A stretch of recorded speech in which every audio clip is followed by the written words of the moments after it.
Welcome to the Cake Therapy Podcast, a slice of joy and healing with your host, Dr. Altricia Foster. This is a heartwarming and uplifting space that celebrates the transformative power of baking therapy. The conversations will be a delightful blend of inspirational stories, expert insights, and practical baking tips. Each episode will take listeners on a journey of self-discovery, emotional healing, and connection through the therapeutic art of baking. There's something here for everyone, so lock in and let's get into it. Hi, everyone. Welcome back to the Cake Therapy Podcast, your slice of joy and healing. So, today we have an amazing guest, someone that I've been intrigued by for the last 18 months or so.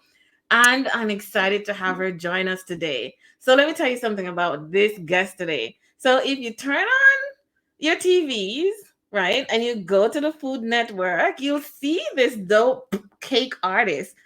She's currently on Holiday Wars on the Food Network. She's a proud island girl like myself. She hails from Guyana and Venezuela. She's written 7 novels. Her cakes are divine.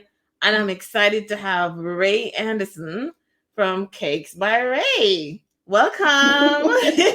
Hello, good morning. Yes, girl. So first of all, I want to express my deepest condolence because I know that my producer mentioned that you recently had a death in your family, and me and my listeners want to say how truly sorry we are, about that loss for you. So really deepest condolences from us. Thank you. Thank And you. yeah, and then we witness you with your birthday turn up. Tell me, turn up, girl. So you recently had a big birthday. How fun was that Yes, it party? was it was quite lovely. It was a very intimate dinner amongst friends, and Mm-hmm. of course there was cake. Yeah. And it was just amazing. It was very good energy, very good vibes. I think that as we get older, we tend to undermine that your birthday is when you celebrate it, it's a ritual form of behavior. Yeah. You have this cake, you sing a song, and it's very important, that we set our intentions up for the next year, for the Yeah. blessings that are going to rain down on us. Mm-hmm. So it was just a great experience. A lot of my closest long-term friends were there, and Yeah. it was beautiful. My I family mean, was there. yeah, it's important to have those close friends around you, especially since like there's so many good things happening to you towards the end of the year. And with this loss, so it's like a lot of things, right? You have to process layers of information, of emotions as you're going through. So how are you doing? Because you have the Food Network, you had this loss, they had this big birthday. Mentally, how is Rae? I feel great. Good. Life, it's like this ocean, right? And Mm-hmm. you can't fight against the waves. You can't, try to swim back to shore. You have to kind of just flow with Mm-hmm. everything that's thrown your way. And that's kind of how, I've just been in this space. I did so many years of fighting and, pushing against the tide. And sometimes when you just surrender to what Yeah. God has for you, Yep. you know, everything just falls in line. It Yeah. doesn't even matter if there's a hiccup along the road or if you Mm-hmm. lose someone close to you, you know, there's a bigger journey ahead. Just flow Yeah. with the waves. Yeah, that's good. I love So, that. Talk about the surrendering. What is surrendering for you? What does that look like? oh my goodness.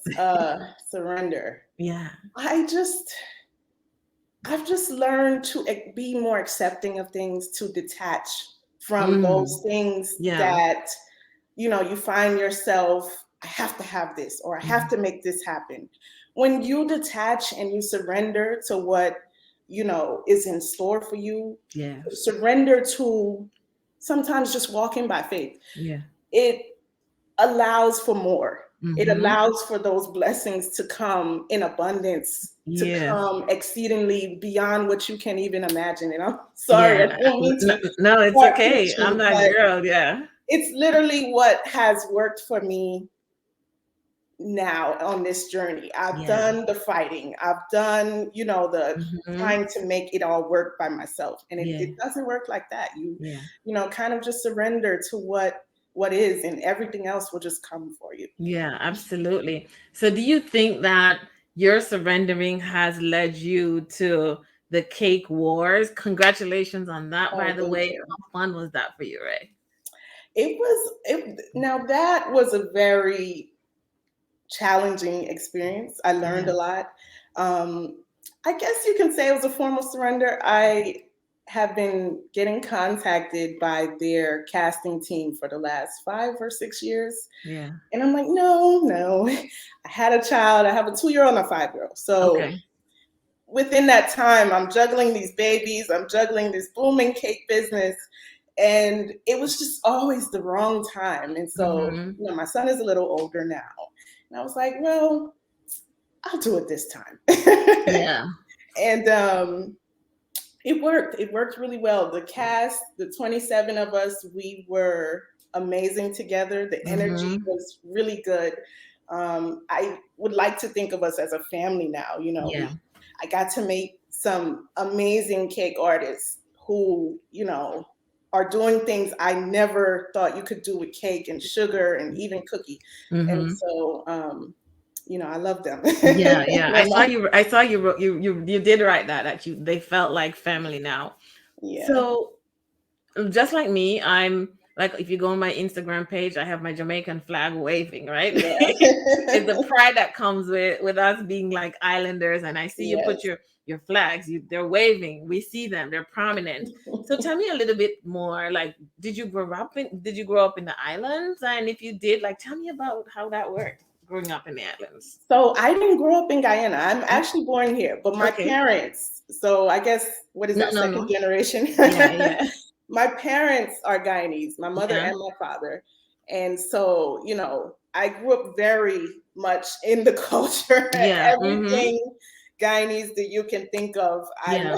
know how to do. Right, right. We're keeping Guyanese Thanksgiving here at my house this year. So but Yeah. it's very interesting. My grandmother, my paternal Mm-hmm. grandmother, did cake. She did the Lambeth classic cakes that are, Oh, that are popular. coming back, right? Yes. Yeah. Of course, you had the typical Karila bread, Mm-hmm. um, pine tart, cheese tart, those type of things. But I can remember being in the kitchen with her, and I was, maybe 4 or 5 years old, and taking a swipe from the icing Yeah. and just watching her, make these fantastic cakes. And Mm-hmm.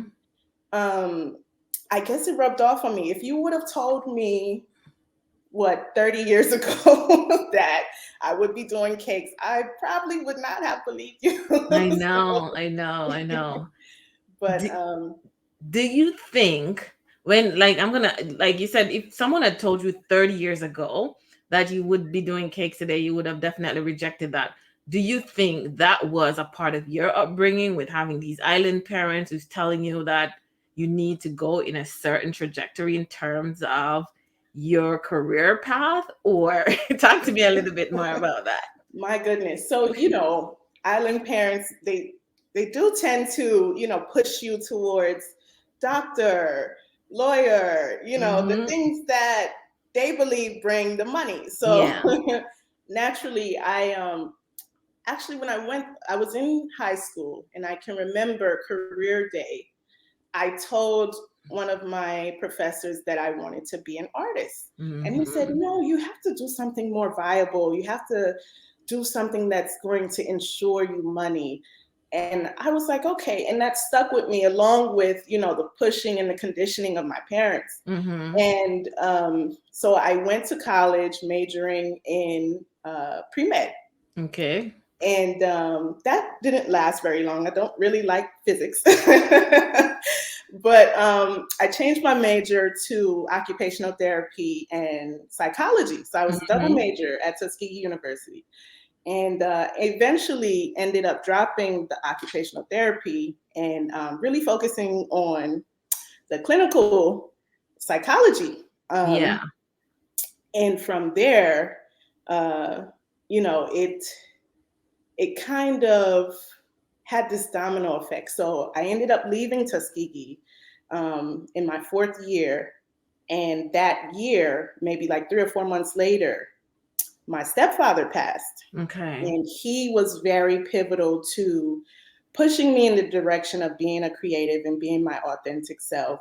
And I'm sorry if I'm going off on a tangent. No. But it was his encouragement that gave me that fire to really pursue my dreams as an artist. Yeah. And so I went to school at Georgia State trying to finish my psychology degree, and I ended up switching to art. What? So How many semesters did you have left? Oh my goodness. I didn't have my I actually transferred most of my credits. Yeah. So I was in my last year. And you I switched and I ended up finishing with fine art, a concentration in drawing and painting. Mm-hmm. And I used to do these 6 to 7 foot portraits of people. And I never thought I would get into food art. I actually did not get into food art until the passing of my paternal grandmother, who was the baker. Mm-hmm. And it was her and a maternal cousin that used to bake. She passed from leukemia. And, I like to believe that people are always with us, even when they transition. Mm-hmm. And so I just felt this push from them, just like get in the kitchen, learn cakes, because I always knew how to bake. I started off doing confections in college. And from there, it kind of just catapulted. It was just like, you got to learn how to master these cakes. And I'm like, I ain't got the patience for cake. Like, let me ice some cupcakes and be done. Yeah. But one day I was just like, okay, I'm going to do it. So I go in the kitchen and I'm just working, trying to figure out this buttercream, trying to figure out how to ice these cakes and make them sturdy and stay together. Of course, they were falling apart. And it was like a boot camp. I boot camped myself into mastering cake structure. And once I mastered the cake structure, I kind of married my knowledge of art with the cakes. Yeah. So in that moment of the passing of your grandmother and you decided to go into the kitchen, do you think that one, you were trying to heal from her passing, like, but you felt like you needed to be in the kitchen to kind of bake through and reconnect with her? Tell me about that process. Like, what were you feeling in those moments? I definitely feel like there was some healing and some catharsis going on when I was in the kitchen. My grandmother's final years, I wasn't as present as I would have liked to. We spoke on the phone, but she never got to see my daughter, who was born at the time. And I did carry a lot of guilt after her passing in that regard. And so for me, I do feel like there was definitely some healing. I could almost hear her sound maybe schizo at this point, but I could almost hear her voice, telling me, "Yo, fix the thing." Yeah. I'm in the kitchen, so it was like,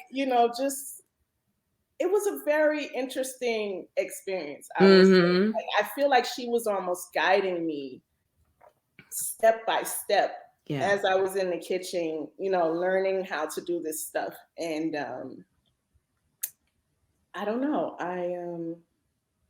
I'm grateful. Yeah, I'm grateful absolutely. that, she was able to, precede me and lay that out there for me, because who knows what I would be doing otherwise had I not had that exposure at such an early age. Even, I look at my children now, my daughter is always in the kitchen. "Mommy, can I help? Can I mix this? Can I do that?" And I would not be surprised if she decides to, become a baker. She tells her father all the time, "I'm not going to work for nobody. I'm going to work at Okay. home like mommy and bake cakes. Okay. I have one of those in my house because when I got pregnant, I started baking when I became pregnant with my Mhm. second child. And now she's in the kitchen with me all the time. So Oh, I won't be surprised if that's where she goes as well. So you know what? I noticed that the people who are really, really close to you, Ray, they're in food, culinary arts, yeah. and proximity does matter, right? Yeah, it And does. you were close to your stepfather, Mhm. and what's his, Chef Killian? Did I pronounce his name right? Healing. So healing Keelan knives, Niles, yes. yeah. So he himself was a master chef. Tell me about him, one, and what's his influence been like on you? So my stepfather, he just had this very pivotal role in my life. I didn't grow up with my dad. We moved to Atlanta, and so my father was in Florida doing what he did, and my mother remarried. So my stepfather was there, and he stepped in a way that you know most people wouldn't believe or understand for a stepfather. He never made me feel like I didn't literally come from him. Yeah, He yeah. embraced me as, his oldest daughter. And so he was very nurturing, very patient, Mm-hmm. very very understanding. We had an open line of communication that you tend to not always have with Caribbean parents. Mm-hmm. And so, because he was American, he the The cultural connection is the different. Yeah. connection Mhm. was extremely different. Different. Yeah. And it's something that I am eternally grateful for. I think he played a pivotal role in my healing just as a child. Mm. Um, and I just I'm so great. I'm so grateful for him being in my life. He passed away. He had a heart attack. Mm. It was very unexpected. They Sorry were on about that. family vacation, and he passed unexpectedly. As it turns out, he actually needed to go and get a stents procedure done, and he didn't do that. He opted instead to, spend vacation with his family, Yeah. and he ended up passing away. But I genuinely believe that he was put here to, help me and my siblings heal Mm-hmm. from, our past traumas and, be that figure that we needed as children. Yeah. Yeah. I think it's very important to have that masculine male figure in your life, even if it's not a father, some type of father figure Yeah. that can Absolutely. help steer and guide you and keep you from having those daddy issues. Mm-hmm, mm-hmm, mm-hmm. Yeah, Yeah. I absolutely agree with you there. So you did mention, and it's up to you to go however deep you want or however surface, talking about healing from childhood trauma. Um, Food. Do you think food has helped you, and My how? goodness. So, just to tie in, my stepfather, he loved to cook and Yeah. he loved bringing people together. He loved to keep functions at the house. So our house was that house, right? Mm-hmm. Everyone would come for Thanksgiving, for 4th of July, for whatever the occasion was. And after his passing, hindsight is 50-50, right? So I noticed that there is some type of communal healing that takes place when you have, a gathering with people and, you're able to really connect with food. Yeah. And I genuinely believe there is a form of healing that happens, especially when you think about dessert. And I don't mean just eating because you're going through something, but Yeah. just getting together with your family and having that peace and that energy around you and being able to connect together while you eat. I think it's very important. Mm-hmm. Food, cake even is extremely ephemeral, but Yeah. it's meaningful, right? We Mm-hmm. do these things and it's like, oh, it's just a cake, but this cake could be forming a core memory for someone, where Absolutely. Mm-hmm. they're going to remember this for the rest of their life. Mm-hmm. Yeah. So Yeah. Okay. I That, don't know that if I answered your No, no, question. you did, and that's fine. That's fine. Like I said, it's however you want to interpret how I asked that question, and I am totally appreciative of where you went with it. But I know that your stepfather, your grandmother, and you going into the kitchen and pushing yourself to be able to learn how to build cake structure. Making sure your buttercream doesn't fall apart. Right. But you talk on your website, you speak about selling chocolate covered strawberries from your dorm. Is this when is this when Cakes by Rae was born? Or what's Cakes by Rae's cake story? Her, yeah. So the chocolate covered strawberries, very interesting. I was in a relationship at the time, and my Mhm. boyfriend was a strawberry fanatic. We both were. And it was his birthday, and I really wanted to do these strawberries for him. Broke Mhm. college student, of course. I couldn't afford Cherie's berries. So I'm like, I have to figure out how to do this. So, I went and bought the what is it called? Chocolate melts The thing? chocolate, Yeah. the pan thing, whatever Yeah. that is. I bought that, and I'm doing this stuff in my dorm room, melting down the chocolates, dipping the strawberries. It came out really great. I did like an assortment, tuxedos, some covered with nuts, Okay. and it was for love, right? Mhm.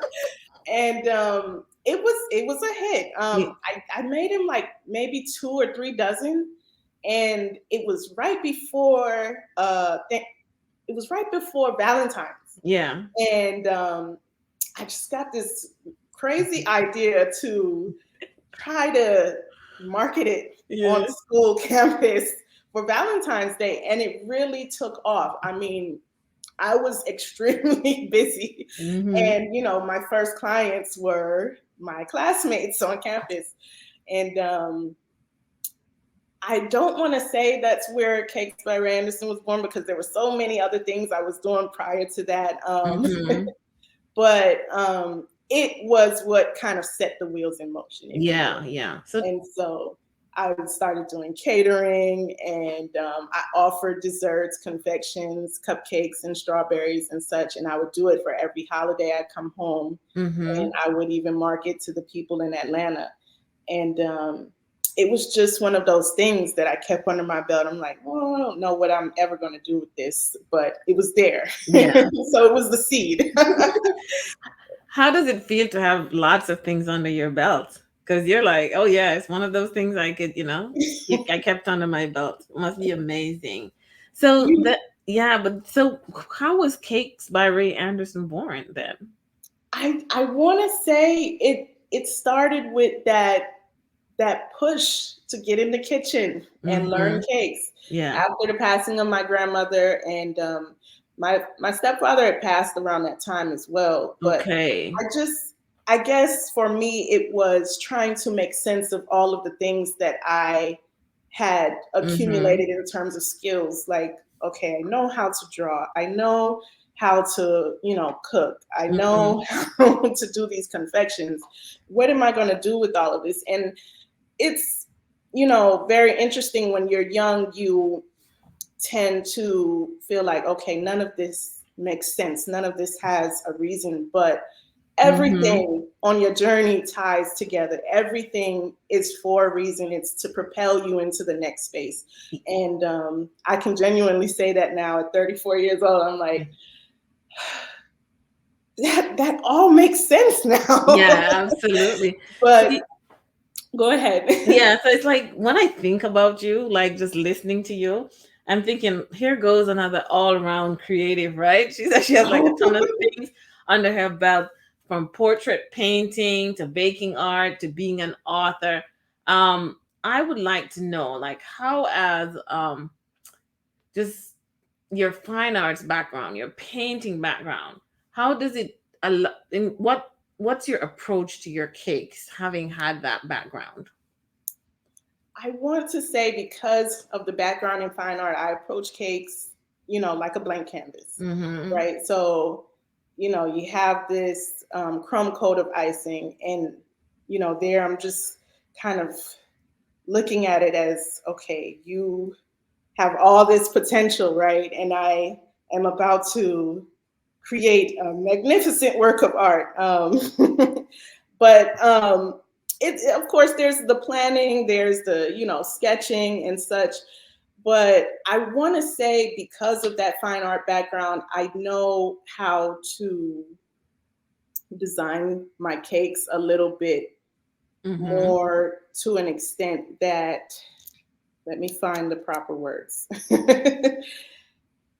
There is a cohesiveness Mm-hmm. that comes from that fine art background. When you're in art school, they're constantly hammering all the creativity out of you.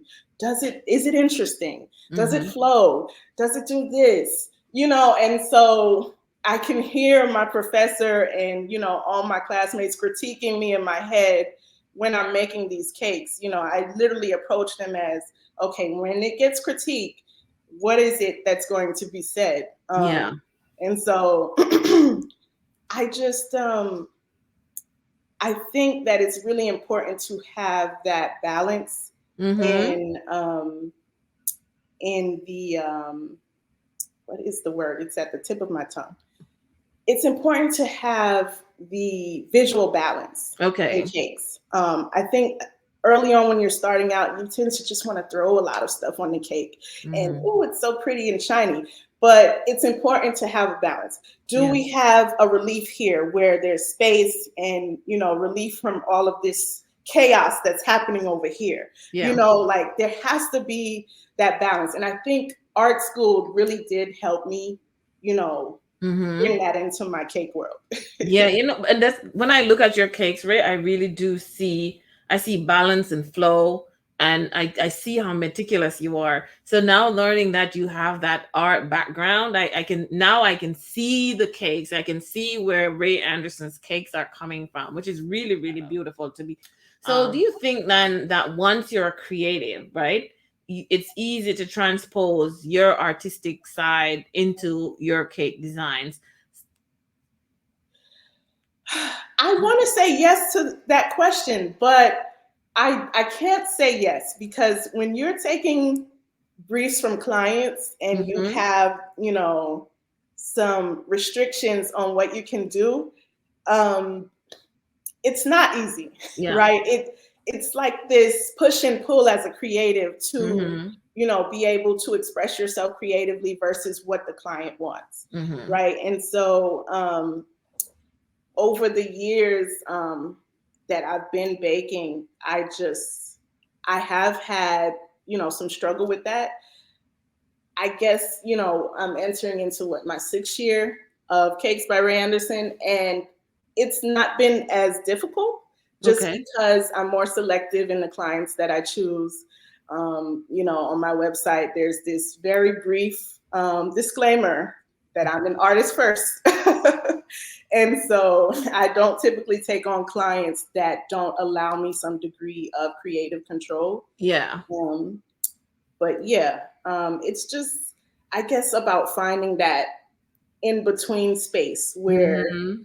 you enjoy what you're doing and you can also please your clients. Yeah. You're feeding your own soul in Right. this process. So talk to us a little bit about your cake process.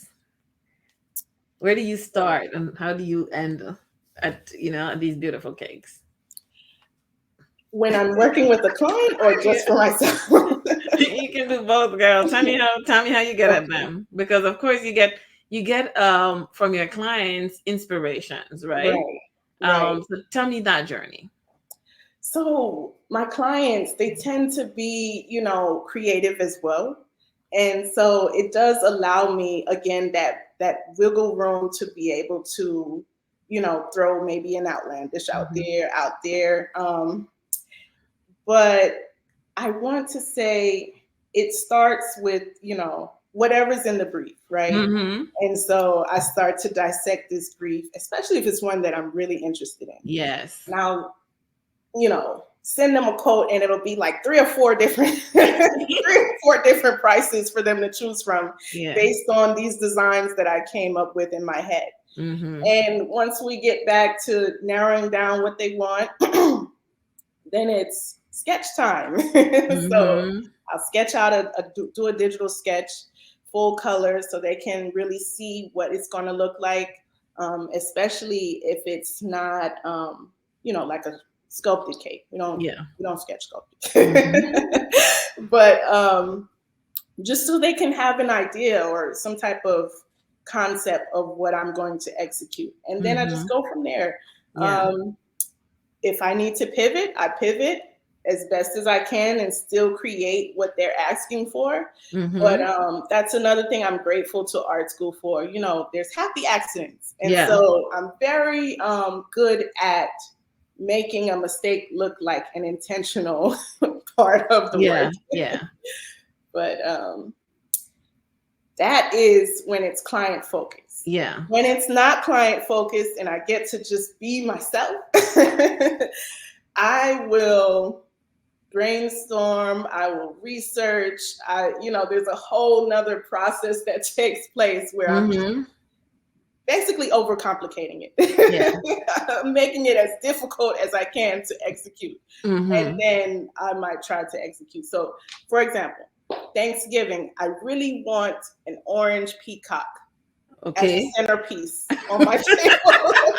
I don't know if I'm going to do that, but I feel like I'm going to be held accountable now for doing that since I said it out loud. But I want to do like a sculpted peacock. And so I'm like, how can I make this interesting? Yeah. I don't want to just cover it with fondant. I don't want to just, make it this standing structure. I want very detailed work. Maybe each feather is made of wafer paper and some sort of sugar work. Maybe I'm curling the feathers. Maybe, I don't know. I want it to be insane. Bring it on. Thanksgiving is in another week, so I really should be prepping now. Yeah, bring it on. But I don't know. I tend to go outlandish when it's no restrictions. And I think that is the best way for me to create. I'm still trying to net out all the clients that will accept me for that person. Yeah, absolutely. I look forward to that peacock, by the way. I do that too. I announce the thing even when it's just a thought, because it's forcing me to do it. So I look forward to that peacock, girl.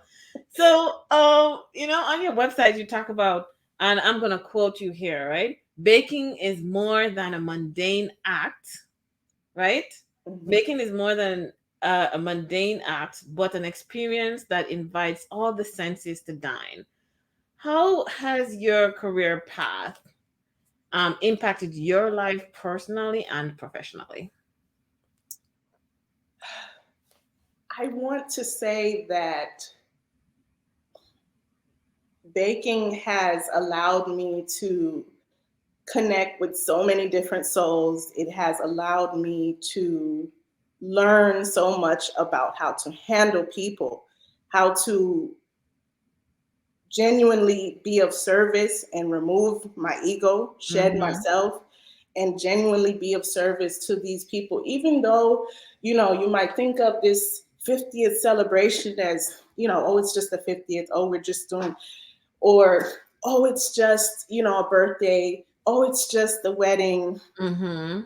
It, like I said in the beginning, it is these core memories that you create. And I have learned, so much just from these interactions with my clients, interactions with other people in the industry, just how to be a genuine soul, how to remove myself and just be of service. We work in the service industry, of course, you're making money, but it's not just that, you're going to be, a part of these people's lives in some form or fashion. They're photographing this cake, they might be videoing it, whatever the case may be. They have invited you to be a part of their intimate moment. Yeah. So, it's extremely meaningful what we do. There's a joy that comes with baking. There is, I don't want to go too far off tangent, but it has allowed me to step into like being a true creative. And I get to wake up every day and create. Yeah. And that is so meaningful. Creativity is, a form of feminine energy. And I have been allowed, permitted, by the grace of God, to be able to wake up and tap into this. And not just from a creative stance, but it has allowed me to soften. Yeah. A lot of people that may know me from high school or, my earlier years, I was very abrasive. And that had a lot to do with the things that I hadn't healed from. And through this journey in making cakes and being a part of these intimate moments with my clients and meeting all these amazing artists that work with food, it has allowed me to heal from the things of my past and really be able to invoke or, spread that love through sugar art. Yeah, absolutely. I don't know if any of that made sense. you know what I've noticed. I too was an abrasive girl, and I tell that story in the book that I just wrote. But I've recognized after having many of these conversations, Rae, is that a lot of us bake from a certain place, and just baking, or the artistry itself has softened us, has led us into becoming more empathetic, understanding, and more nurturing. So kudos to you, and I would say kudos to me as well. That's the power of this cake thing, right? So that's cake therapy, how baking changed my life. You're baking with a purpose. It's purposeful work, even if it's transforming your life, my life, or someone else who's listening. So the Cake Therapy Foundation that I lead is, it challenges women and girls who are systems impacted to take on the art of baking, to help them heal from their traumas. And this is a good segue, to be completely honest. It's like you talk about the power of your baking and how it softened you. And I know that some of these girls are listening. Tell my girls, or not my girls, tell these ladies who are listening how to help them overcome some of the things that they're going through, and the importance of having patience in taking on these milestones and struggles. I want to say, trust the process. Even, if I can tie it back to cake, if your cake looks a mess, let's parallel this to maybe life itself. Yeah. Your cake could look a complete mess. It's toppling over, it's, not holding itself up. You think it's just going to crash and burn. Trust the process. One day you're going to wake up and everything is going to make sense. Everything is going to be for a reason, especially if you are on a healing path. You are healing so that you can reach other souls that need to be healed. If you get in this kitchen and you feel like it's impossible, I don't have the patience to sit here and turn, this cake and ice it. Just slow down, soften up your touch. Eventually, everything is going to come together and it's going to be this beautiful masterpiece. Yeah. So that, is just one of those things that I can literally say, is adjacent to my life journey. And I have a lot of trauma. I don't know how much time you have, Altrisha, but I have a lot of trauma, and I am an open book. I am completely okay with getting into it. But, Yeah. just trust the process. Yeah. Everything is going to make sense in the end. And if you Mm-hmm. do the work, if you are intentional about doing the healing work, if you are intentional about holding yourself accountable, Mm-hmm. it's going to align. Everything is going to align Yeah. later on down the line. Yeah. Everything is going to be aligned or be in line later down the line. What powerful words. And look, I mean, look at Rae Anderson, guys. She survived it all, right? She's coming through it. Her cakes are awesome. She's here to tell her story. She's raising her kids, her beautiful kids. She talks about her girl in the kitchen. So that's amazing. Thank you for sharing those words, Rae. But there are many levels to Rae. You know, Yes. Rae wears a ton of hats. Okay. Rae writes novels. Can we talk about that girl? Like, what? Where did that come from? I think every creative outlet is a form of healing. Mm-hmm. And there were some things that I had to heal from before stepping into the next journey of my life. So I started with the books. I've always been, a writer, but I never pursued publishing anything until within the past year. So Mm-hmm. I wrote this romance novel, and it was a really great story, but it was all over the place.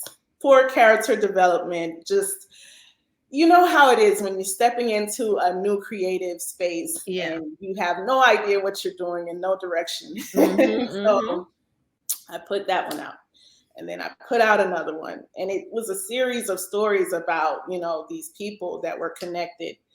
And the writing just got better. Just it built on top of one another. And um, I think I'm at my seventh or eighth. But I have taken a break from writing. Okay. Um, I'm I want to say I've taken a break from putting them out. Okay. I'm still writing. I think I'm writing my bestseller right now. Ooh, girl. But Yes. I would like to put out a book on sugar art. So that is the next step for me. But the writing itself is very cathartic. It Yeah.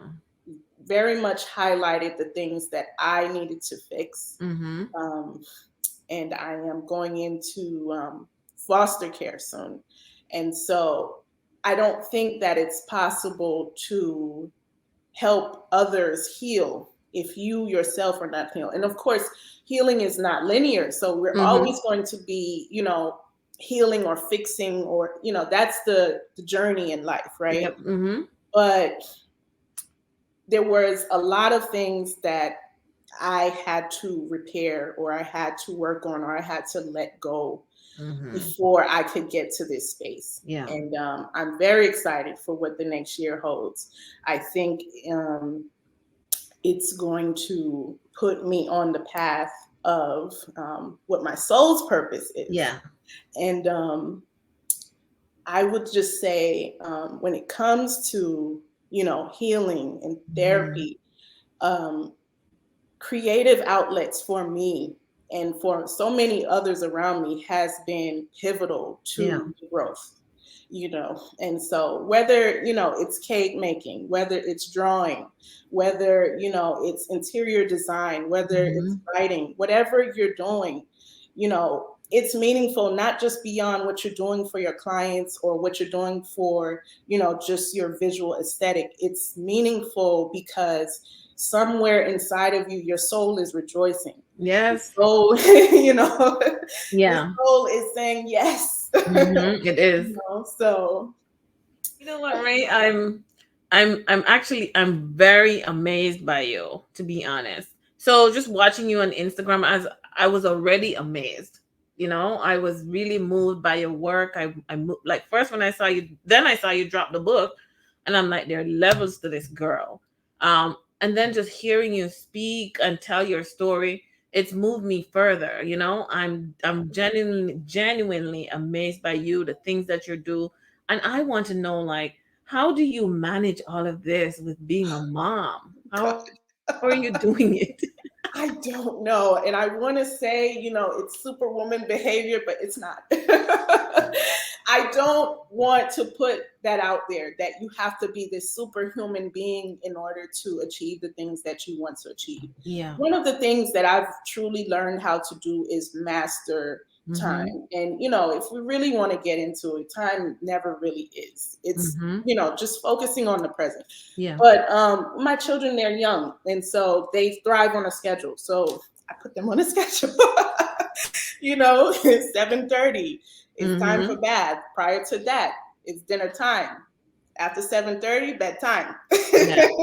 So, after that time, mom and dad, we have our time to do whatever. If we want to just admire a wall in the house, we can do that because there are no children interrupting us.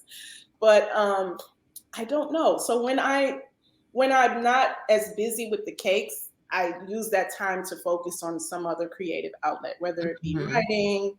It just really genuinely depends on the mood and the schedule. Yeah. If I'm booked with cakes, I cannot touch a book. So I have to focus on my clients first. But if it's like a downtime week where I don't really have much going on, I can, focus on a book, or I can, focus on maybe drawing a sketch or something. That's really it. I want to say that I guess I've mastered managing my energy. That's what I'll say. Not necessarily time. Okay. But just managing my energy. When I have to go ahead. Yeah. And do you find then, I'm sorry about that. Do you have to stay busy? Or tell me how that works. Do you find that you're switching between your art forms just to stay busy, or no? I don't like being busy. Okay. I don't have to stay busy, and I don't like to be busy. I don't like to feel as though I have no other choice but to do this. I just go with what I feel. I'm very loose with my creative outlets. So and I'm pretty loose when I create as well. I'm very gestural, and so I guess I'm very gestural with creativity. Like, I don't like to feel as though, oh, I gotta do this. I gotta be on the run. I actually enjoy sitting and being quiet and doing nothing, and maybe enjoying a cup of tea, reading a book from someone else. I don't like to be busy at all, actually. I don't like the rush that comes with it. But in the same vein, I do wear many hats. And it's genuinely just the things that I've always expressed just coming to fruition, making manifest themselves. I started writing when I was young. And it just got put on the back burner as I moved into another creative passion. And then, here it comes resurfacing again. So I don't like busy. So tell me, how do you manage the success of Cakes by Rae Anderson? Did you envision this for yourself? I didn't. I did not think that I was going to be a cake artist, but I did always aspire to have some sort of communal space, like a bakery, or I don't even want to say a bakery, maybe like a coffee shop where, people could come together, maybe, spoken word, and perhaps we serve, treats, bakery items.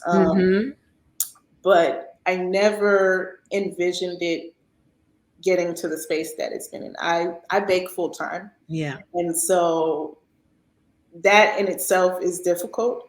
And it requires a ton of strategy. It requires a ton of work to keep your business, floating, especially in this economy. But I would have never thought, from that seed that was planted to me that day in high school when they said, you need to do something more viable. I always thought, okay, well, I'm just going to be a doctor, and I never could have imagined, that I would get to this space. And I'm so grateful. Yeah, absolutely. Yeah. So, what's in the works, for you? What's next in the works?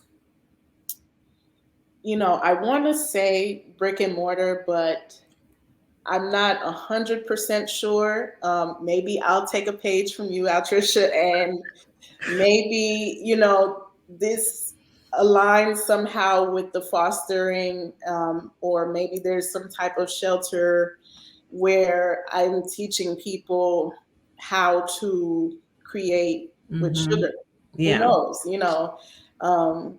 I do know that there was this void that was not completely filled by cakes that I needed to fill with people, and just impacting them directly. And so hence the, fostering, which I think is just a step on the journey that is ahead. But there has to be a way. And I was just speaking to someone about this. My purpose with these hands can't be to just create beautiful things. These hands, they create beautiful things, but what do those beautiful things do? Who do they impact? How can I marry the two? Yeah. And so that's the space that I'm in right now, just trying to figure out how to bring all of these tools in my arsenal into helping those in need that, may never see their parents again. That, maybe come from an abused home situation. Maybe it's a woman that has, had someone put their hands on her. Who knows? But one of the things that I can take away genuinely from just being a creative is that it does have some sort of healing to it. And I want as much of the world to know about that as possible. Yeah. So I have some things in the works. Yeah, that's good. You really sit in a place of purpose. It resonates with every word that you've shared here today. And this has been like such a great slice of joy and healing for our listeners. And Rae, I'm really, really honored that you chose to speak with me about you and trusted me with the conversation. I'm absolutely honored and pleased. I'm excited. And I look forward to seeing your growth, and I look forward to seeing the purpose-driven life that you continue to live. And so I'm grateful that you joined us today. I want to say the same. Thank you so much for inviting me. You are a joy to speak with. We need to exchange numbers. We're going to be good friends. Yeah. I could tell. So our lives definitely parallel each other somewhat, and I get that in the conversation. So I'm dying to hear your story while I dish mine out in 190 pages. So I'm really excited about this connection. It's something that I looked forward to, and I've looked forward to over the last couple of months. So thank you for listening us. It was fun to talk to Rae. This has been the Cake Therapy Podcast, your slice of joy and healing. And see you next time.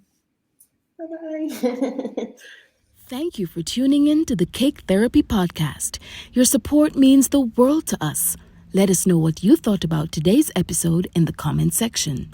Remember to subscribe wherever you get your podcast. And if you found the conversation helpful, please share it with a friend. Also, follow Sugar Spoon Desserts on all social media platforms. We invite you to support Cake Therapy and the work we do with our foundation by clicking on the Buy Me a Coffee link in the description or by visiting the Cake Therapy website and making a donation. All your support will go towards the Cake Therapy Foundation and the work we are doing to help women and girls. Thanks again for tuning in, and we'll catch you on the next episode.